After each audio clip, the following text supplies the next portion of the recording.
Welcome back to Beyond the Design, the podcast where we uncover the artistry, innovation, and intention behind the most compelling interiors today. I'm your host, Craig Beaumont Flynn, and I couldn't be more excited to have you join us today with our conversation with Bradley Odom, a designer who effortlessly merges the raw with the refined, creating spaces that both feel timeless and innovative. As the founder of Bradley Odom Interior Design in Dixon Rye, a celebrated home store in the heart of Atlanta's design district, it's all about creating beautiful spaces that feel personal, layered, and lived in. Well, Bradley, welcome to the show. Yeah, thank you so much for having me. Absolutely. Great to be here. You grew up around craftsmanship, spending time in your grandfather's upholstery shop in, is it Crystal, Mississippi? Crystal Springs, Mississippi. How did those early experiences shape your approach to design?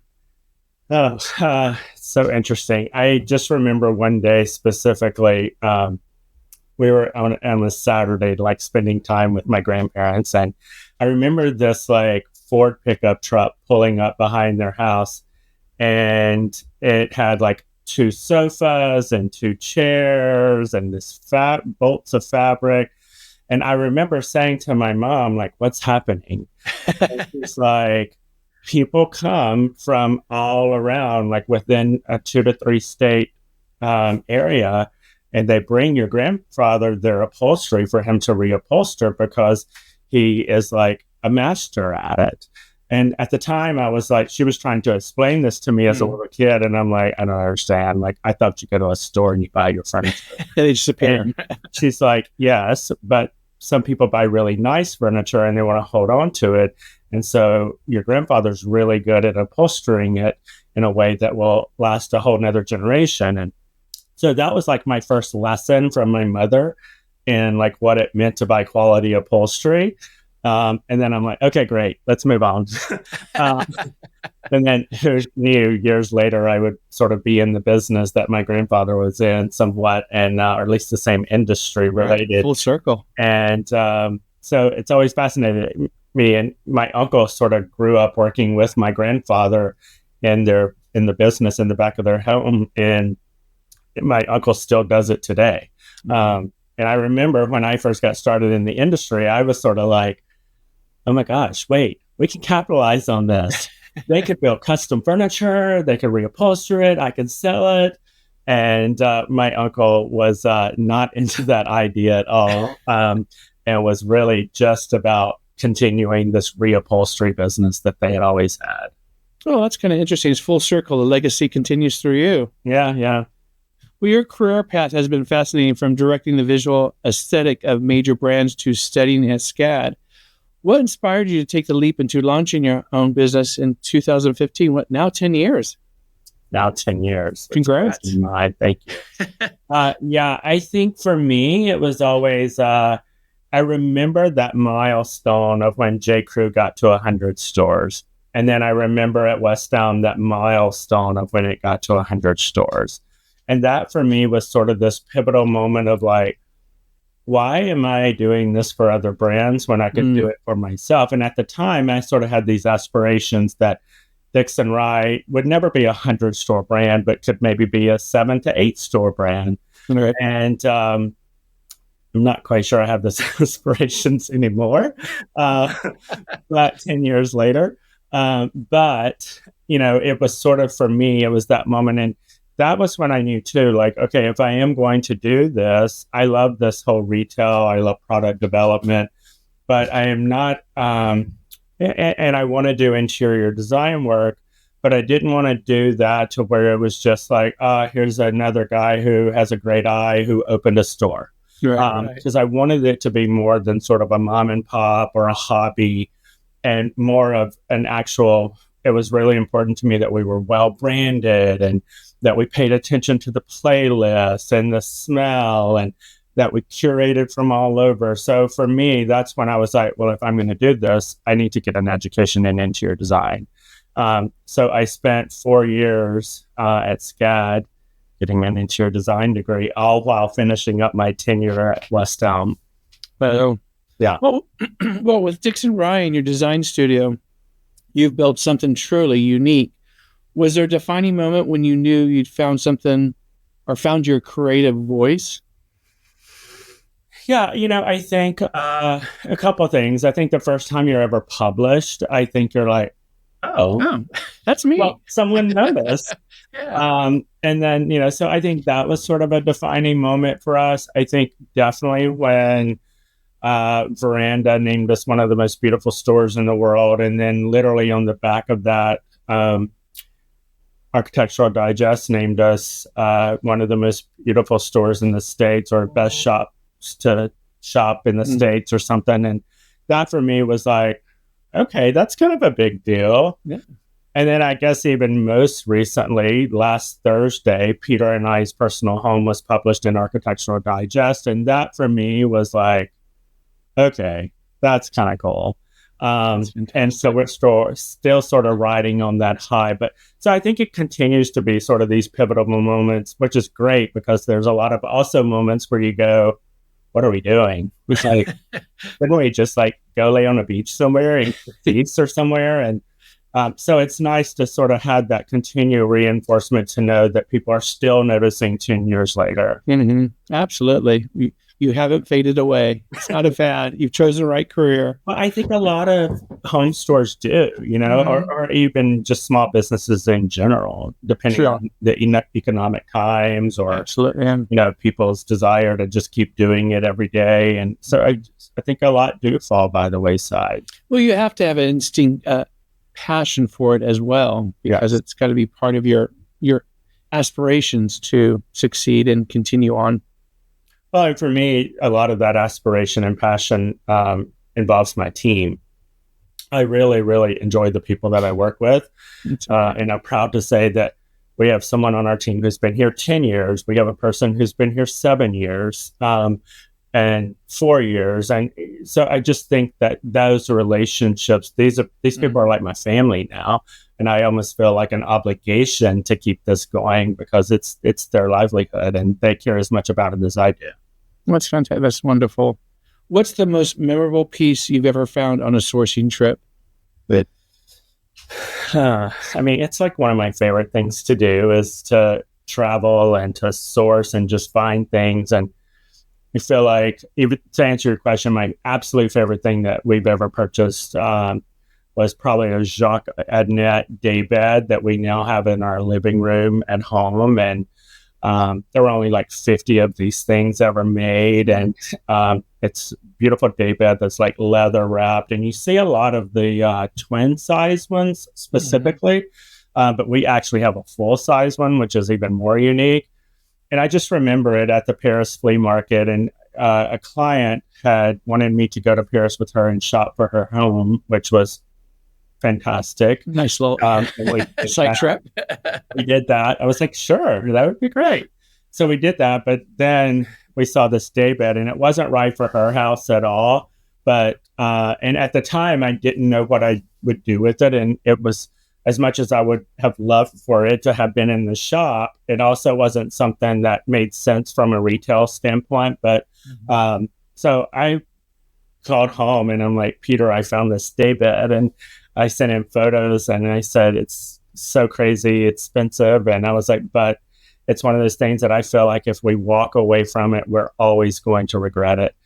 And so I was able to go back to the flea market the second day, and I talked to the guy and I'm like, I can't stop thinking about it, but I cannot pay your price.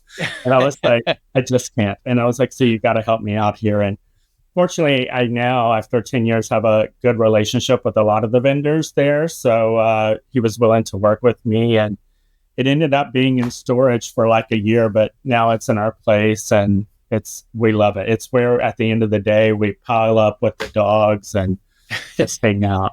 It's found its home. Yes. Well, if Dixon Rye were a cocktail, what would it be? Probably the Boulevardier for sure. It's also just my favorite cocktail of choice. But, for me, it's such an old school cocktail. And there's something that sort of feels heritage-like about it. And I always feel that way about Dixon Rye. And so probably definitely the Boulevardier. That's interesting. I would think the mint julep. Funny.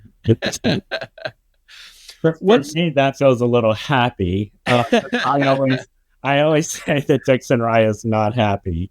I'm projecting my own favorite, I guess. What's one design rule you love breaking? I'm much more of a ask for forgiveness kind of guy than I am an ask for permission.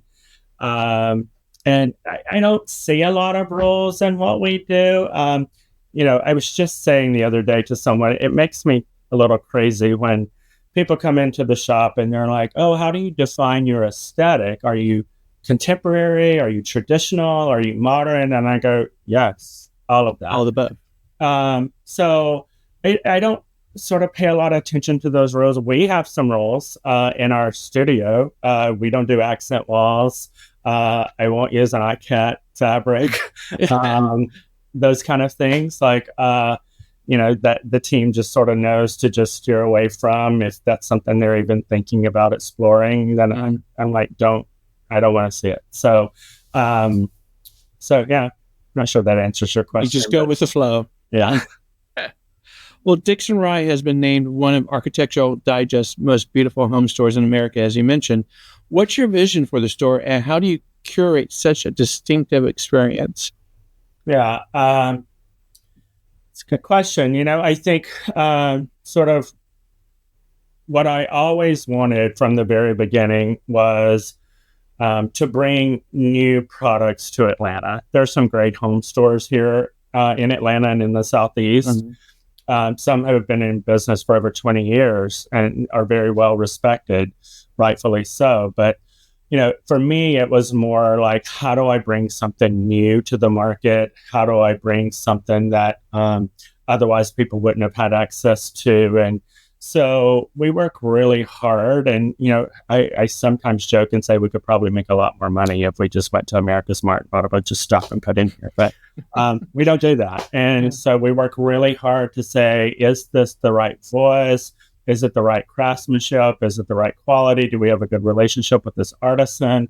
We work in Morocco. We make a lot of our own vases. We design the shapes and then have artisans there make them. And there's such a quality in that relationship of back and forth of trying prototypes. And, last week we were in High Point. We're working on developing a furniture collection. And so working with the people who are making that is just like part of what drives me and keeps me going. So, I think it's that. It's also like I always say, whether it's the design firm or the store, mm-hmm. we are in the business of evolving the conversation of design. It's why I have a really hard time when people come to me with Pinterest boards and I want this, I look like this, screenshots and things like that. And I go, great, let's talk about how do we evolve that? Because one, that's someone else's work. Mm-hmm. And then two, if it's already there, then everyone else is doing it too. So let's talk about how we evolve that conversation. And so, we have those conversations up front and we let people know. And we now send out actually a client fit guide to new potential clients. And that client fit guide sort of says, like, we're looking to work with people who are also wanting to evolve the conversation and of design. So I love that. That. Well, you're known for creating spaces that are both timeless and forward thinking. How do you balance classic elegance with fresh, innovative elements? Yeah.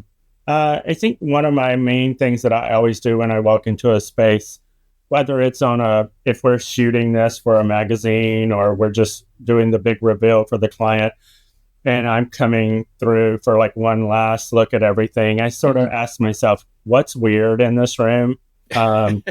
What's unexpected? And there have been occasions where I go, we need something weird here. Like, and we'll go run out and we'll hit all the thrift stores and the antique shops and this and that until we find just like this really unexpected thing that everyone goes, what the hell is that? Just because I think that, it's a conversation starter and it gets people curious. And, we were just in High Point last week and Stephanie, who has this amazing vintage and antique shop, and she's always our first stop. We love going there. And She knows we buy the weirdest stuff. And she was like, I always meant to bring the weird stuff for you. And I'm like, I'm here for that. So I think that's part of it. And I think that we sort of work hard to ensure that from a materiality and a texture perspective, that all of that exists in a space. I love a layered, curated, soulful space. I love to take something that feels like it's just going to be sort of a cold and uninteresting space and figure out how to turn that into something that's really soulful. That makes sense. I love that. Well, you've mentioned you travel extensively. Your sourcing trips take you to vibrant locales like France and Italy and Africa. How do those experiences influence your design aesthetic? For me, it's usually the people of those places and the connections that I make. We just got back from Marrakesh, and we got on the plane to come home after 7 days, and we looked at each other and we're like, that was the trip of a lifetime. And we did some crazy stuff. Like, we had hired this guy to sort of tour us through the souks to see rugs. And later that afternoon, he was like, why don't you guys come to my riad for dinner? And there were 8 of us. There were 18 total on this trip, 8 of us specifically for that. And I was like, okay, this is either going to be really terrifying or we're going to have the time of our life. And we had the time of our life. He made tangine, and we all sat on the floor eating tangine, with our hands. And I think we try to really immerse ourselves into the culture of wherever we are. And for me, that's always super inspiring, because you come back and you have all these stories and you just learn so much about their culture and about what they make. And it's so fascinating to me. We were in Antwerp in January, and it was so interesting because this was sort of Peter's first buying trip with me. And he was like, oh my gosh, this is so wild. We started out talking to this guy that I found on Instagram who blows glass.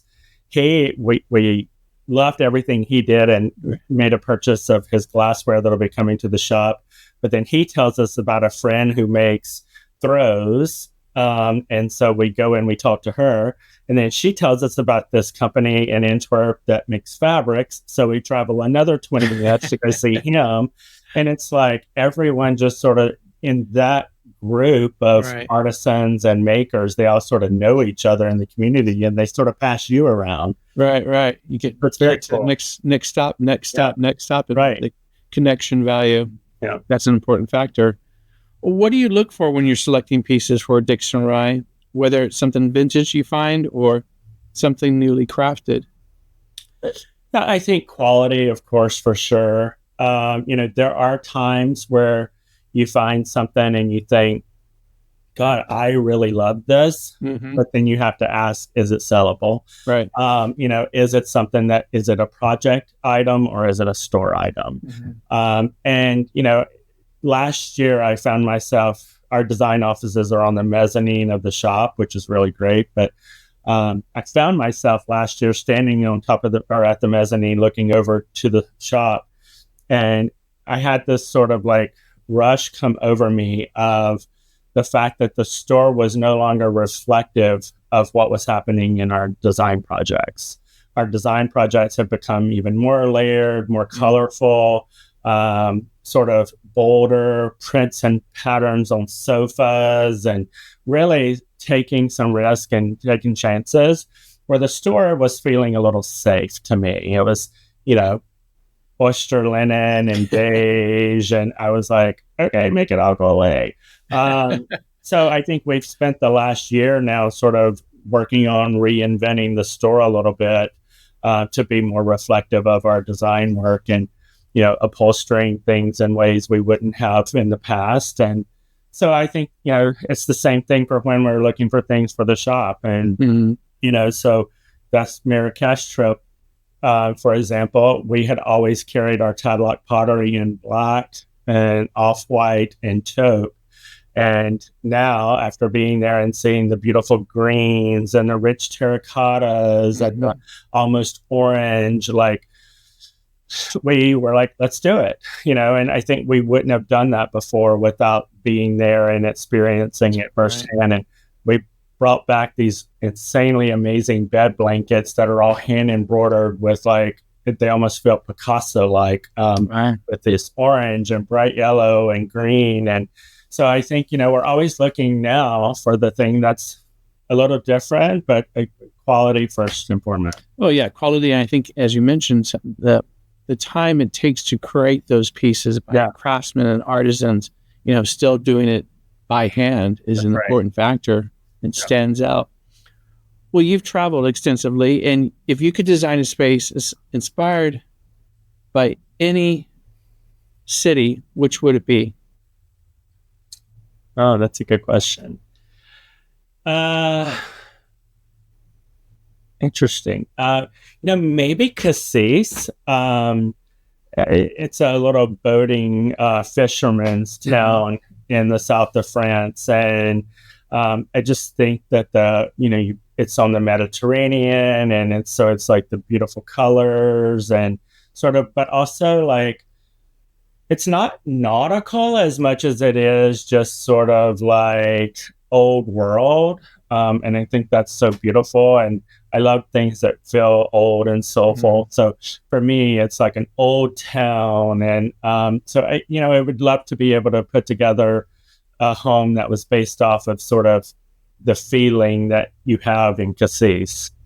I know that place very well. Yeah, it has a ambiance and aesthetic that is not duplicated on the Mediterranean anywhere else. It's quite unique.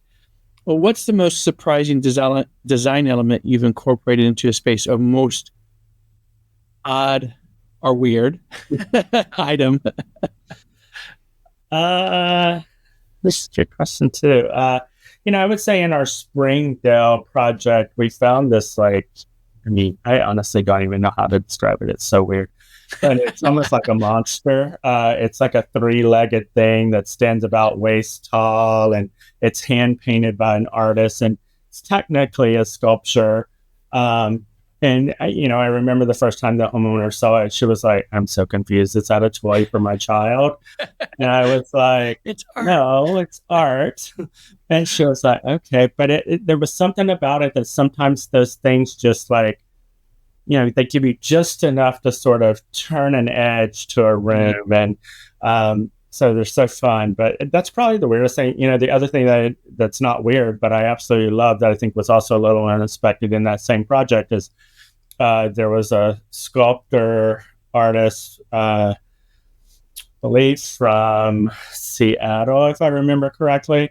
And she's passed now, but she made all these really beautiful sculptures out of wood. And I know Kelly Whistler had used one in the Proper Hotel, I think in Austin.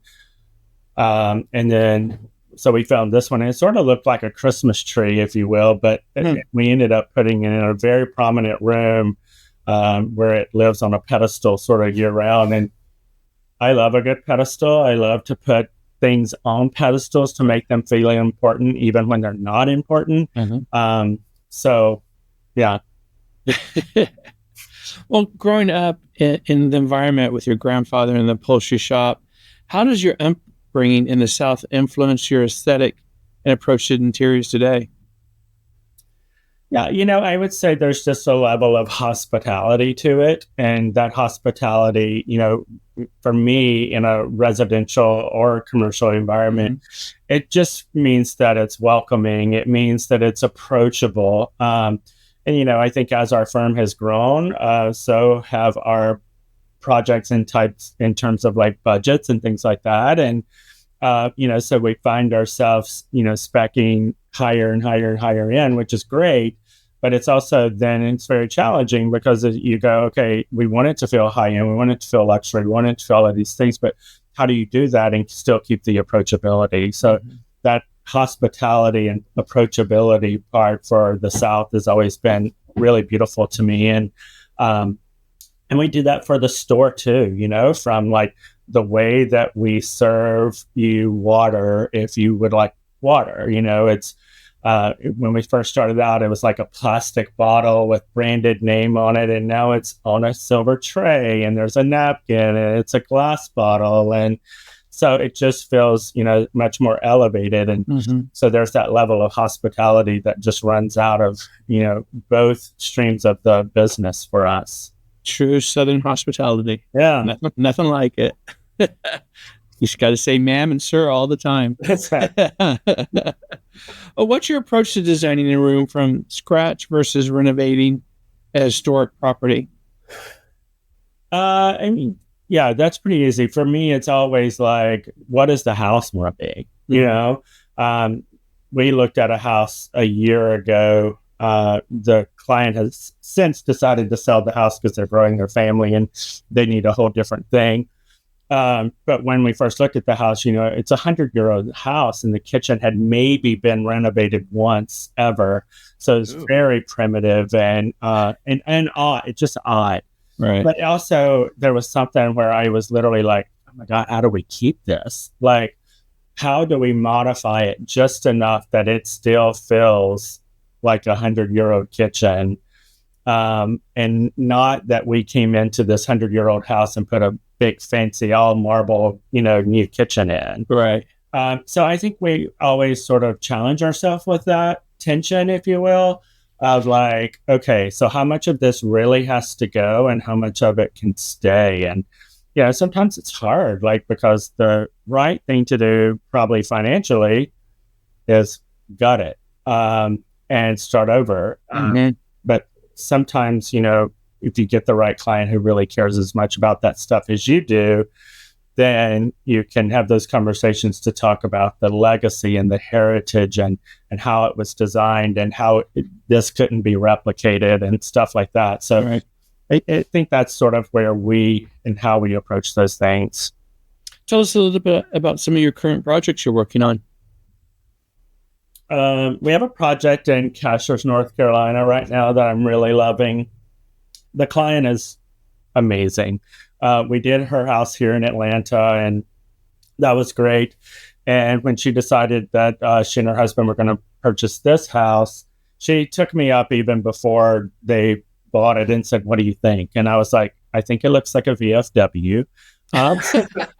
And she was like, "Wait, really?" And I was like, "I mean, it's not pretty." And she was like, I know, but don't you think? And I was like, yes, I definitely think we can make it pretty. So it's been a very long project, almost 2 years now, of really making this VFW pretty. It has the best view in Cashiers. That alone for me was like, we can make it work. It's absolutely gorgeous. It's huge, big house. But we have really worked hard to turn this into something that feels right for this client, and all the while like upgrading the house. And it's going to be beautiful, and we should wrap that up before Christmas this year. And I'm feeling really good about how it's looking. We are working on a gorgeous 100-year-old house here in Atlanta on West Andrews. That's old Tudor style house that's just really beautiful, and it's a fun client who has been with us for a while now, and she and her husband have a young family, and so that's a lot of fun. And then we just wrapped up a house in Morningside where we were able to really have some fun with a more modern aesthetic. A lot of really small details that you kind of have to look for, but that are super interesting. So we've got 3 particular right now that are very exciting. Good.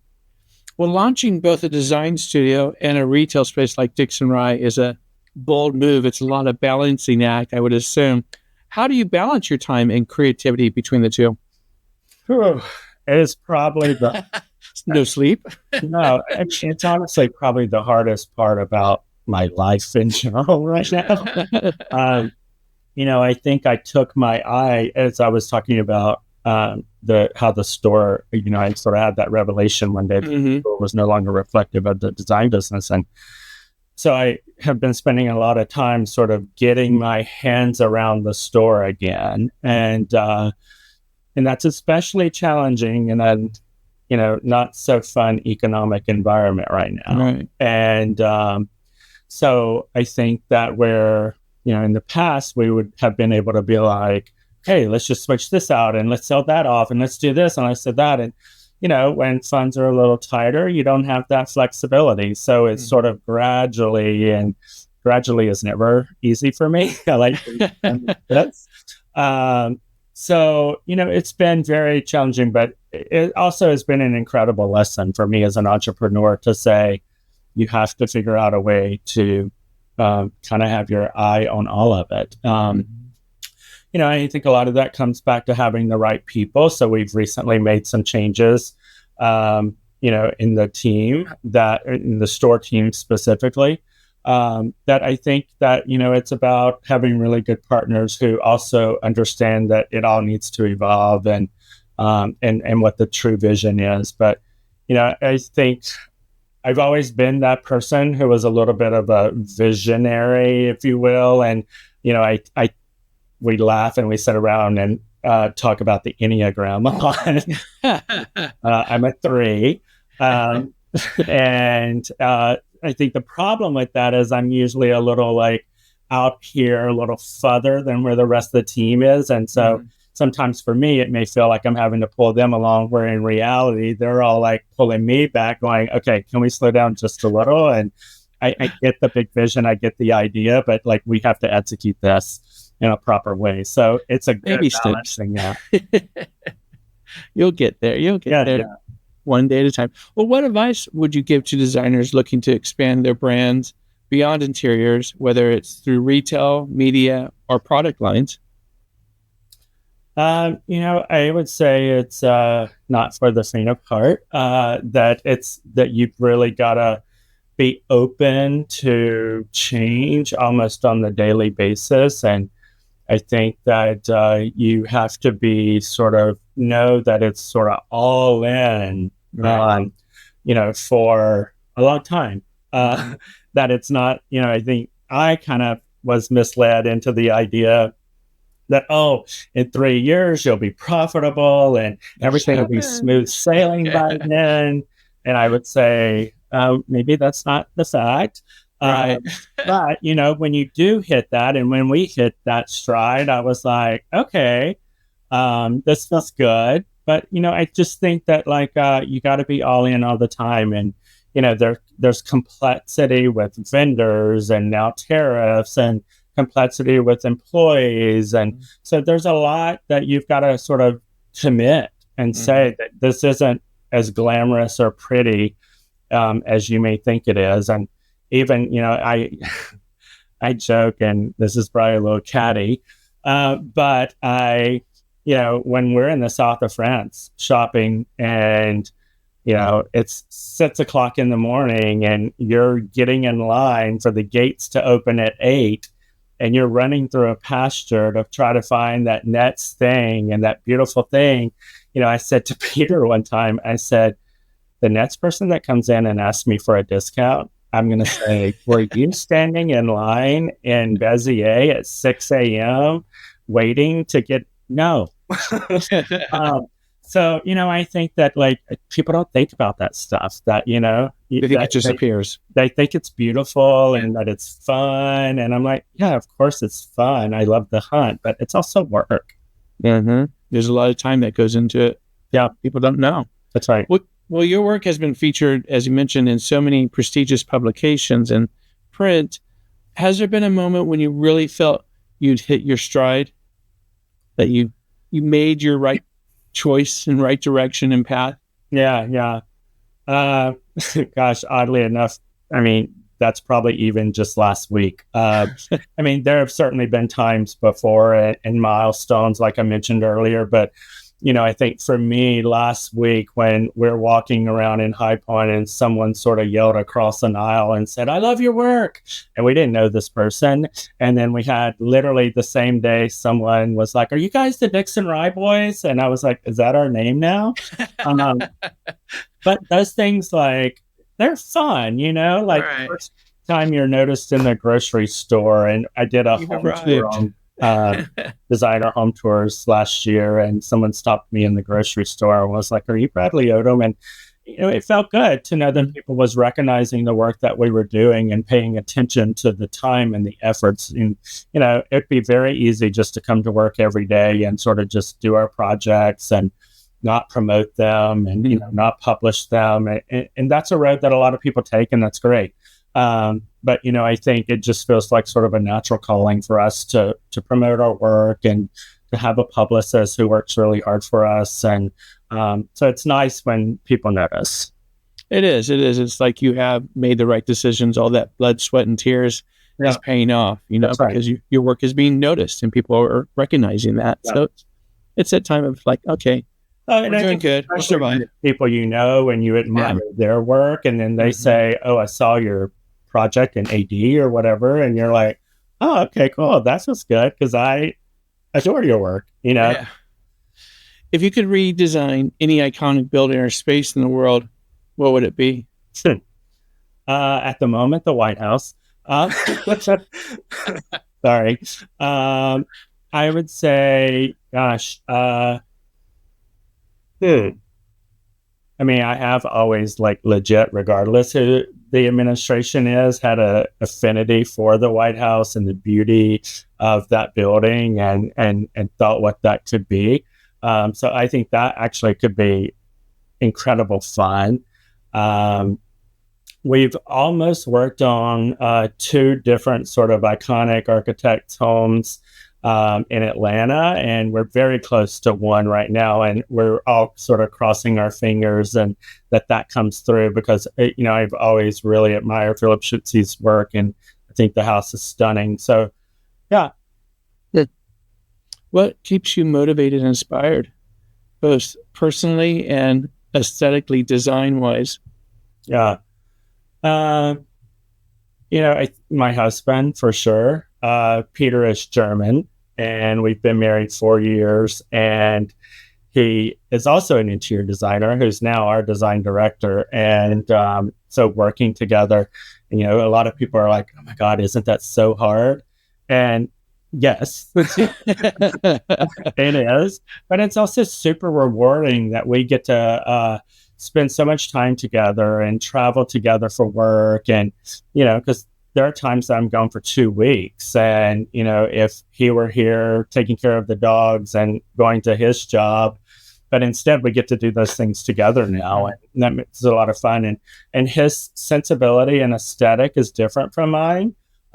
So the 2 of those worlds combining is so interesting, and that's sort of fueling me at the moment. Is that tension between the 2 is a lot of fun for me. So that's both, sort of personal and professional. So when you get home, do you turn it off? Do you not talk business? We have a rule that we can talk about it in the car on the way to home. But the minute that we walk through the doors, it becomes about dinner and friends and dogs. And, we have this one path that we love to take a 4-mile walk on. And so that for us is sort of like the clearing away of the business and time together in nature. And so, yeah, we have that little rule that it's like, okay. And occasionally I'll go, "Can I ask one more thing?" It's like, no. It's done. You're off the clock. Yeah. Well, what's your favorite indulgent when it comes to the interior design, whether it's a material, a process, or a particular piece? Lighting. Yeah. I just think people don't understand the difference that it makes. And I think that, there are some beautifully handcrafted new pieces that, these great, we used a truing light fixture a couple of years ago in that Springdale project. And it's these 2 young guys from Brooklyn who are making these things, and they're just absolutely phenomenal. And I wish I could put them in every project, but they're a little expensive. But there's also, I love that hunt when we're in Paris Flea Market looking for vintage lighting as well. So, I like to use lighting that isn't so seen. So a lot of times I have clients push back and say, "Well, I was on the Visual Comfort website and they make beautiful products and we use a lot of it. We sell it in the shop. But sometimes you just need that sort of statement lighting moment that is going to be something that people talk about. And so I find myself pulling a lot of lighting in our projects because, we have a team now and people are doing different things. And they'll be like, okay, I found some lighting for this project. And I'm like, oh, no, I already put all that. Got it. Taking care of it. Well, Bradley, you accomplished so much with both Dixon Rye and your design studio. What's next for you? Are there any new projects or creative ventures that you're excited about? Yeah, I think a lot. We have a rug collection coming out in October with Jaipur Living that we're very excited about. I got to see the finished product about 2 months ago, and I think not just me, but everyone on the team sort of had goosebumps. We were so excited about how those came out, and Jaipur has this incredible capabilities. They can do hand knotted, they can do, machine, all of it. But we sort of agreed on all sort of hand knotted and the little bit higher end version of what they do. And so we're very excited about that. The other thing is the store is, I don't know if I said this, but I actually worked for J. Crew for 10 years. Oh, wow. Literally 10 years to the date. The same day I resigned was the same day I started. It's so weird.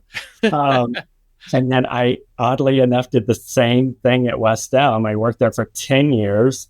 And then, so now Dixon Rye is 10 years and people are like, what's going to happen?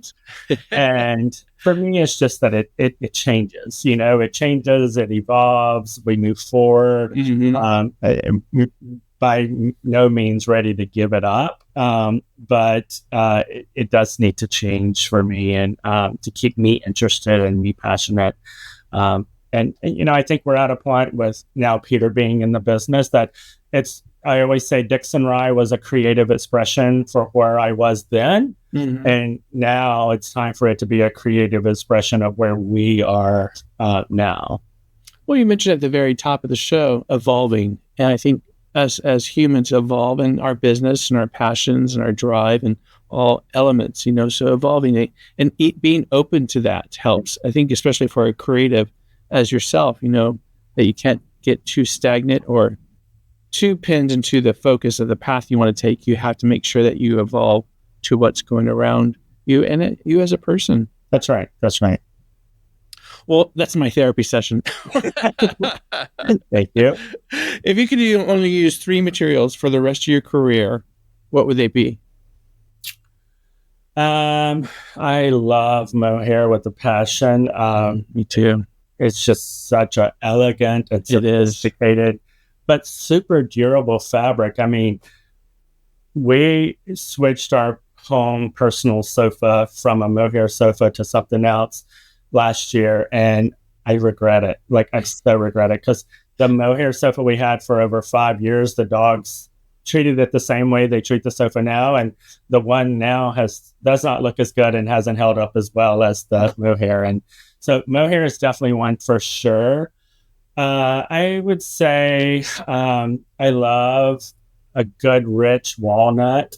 We were able to do walnut floors in the house a while back, and they're so elegant and so beautiful compared to even white oak, which I love, but there's just a difference. True. And then, I always have that sort of industrial tinge to everything we do. And so I would say metal. I love a good steel door. Doesn't mean they have to be black. But, I think that, steel, mohair, and walnut. Okay. Those are your 3. We'll go with that. What's the legacy you hope to leave with your work? How do you want people to feel when they experience a space designed by Bradley Odom and your team? I hope that they feel that it's not something that they need to relook at in 5 years, that it still feels as fresh and new 10 years from the time we did it, and maybe they want to have some fun with it, but timeless is such a strange word because it's like time to what and to how's that relevant to what item. But, I wanted to always feel that I cared and that I helped them create a home that they loved and grow their family in, and that it has soul and a place where they can make really rich memories. And I hope that my clients will always feel like that I was a part of that versus just like doing a room and leaving. For our listeners who are designers or aspiring creatives, what's the best piece of advice you've received that has shaped your journey? Stop looking at everyone else. Like, what's the saying? Comparison is the thief of joy. Yeah, I think that's how that goes. Something like that, yeah. And, I have just as I've gotten older and the more time I've had in my business, that's sort of become a mantra for me is that I know, and sometimes to a fault, someone will say, well, did you see this thing that I did? And I'm like, I didn't actually. And it's not that we don't pay attention, but I don't look at other people's work as a reference point for where we should be going or doing. And, I had this thing, I would say several years ago where I was like, why haven't we opened a second store yet? Why are we not in a place where we can open a second shop yet? And then I look at some of these sort of iconic brands out there and realize that, wait, Nikki Kehoe didn't open a second shop until I think they were 18 years in. Right. And so I sort of have to say, wait, we're actually still a baby. We're only 10 years old. Right. And now, like I said, not sure we really want that anymore anyway, but so, things evolve and. Well, as you say, if it's meant to be, it's meant to be, and right. it'll happen. It'll find its way. Don't compare yourself to others. It's dangerous and hurtful. Yeah. Well, Bradley, before we wrap up, is there anything you'd like to share with our listeners? Any final thoughts? Yeah, I would say just watch and see what we do next. Our lease is coming up on our building, so maybe we stay, maybe we don't stay. And I think that there's some big things ahead that we're excited about. So, thank you for having us. Absolutely. Well, for those that are listening, where can they find Dixon Rye if they happen to be in the Atlanta area and Bradley Odom? Yeah. So fortunately, we're in the same building, and we're on 1085 Howell Mill Road in the West Midtown area of Atlanta. Okay. Well, fantastic, sir. It's been a pleasure to have you on the show, and much continued success and good luck come this fall. Yeah, thank you so much. I appreciate it. All right. We'll talk soon, Bradley. Thanks. For all of our listeners, be sure to visit Dixon Rye if you're ever in Atlanta, or follow Bradley's journey online. Whether it's designing a dream home or curating the perfect piece, there's something magical about Dixon Rye. That's a wrap for today's show of Beyond the Design. If you enjoyed this conversation, don't forget to subscribe and share with your fellow design enthusiasts. Until next time, keep designing with passion and authenticity. Hi, you're listening to a Pod for Good Media Network podcast. We are a network that provides podcasting production services and a supportive community in which podcasters can thrive. If you're a podcaster local in the Tulsa area, we would love to have your show on the network. If you are interested in starting one, we would love to help you get started. Find us online at podforgoodmedia.com and fill out our Pod With Us form.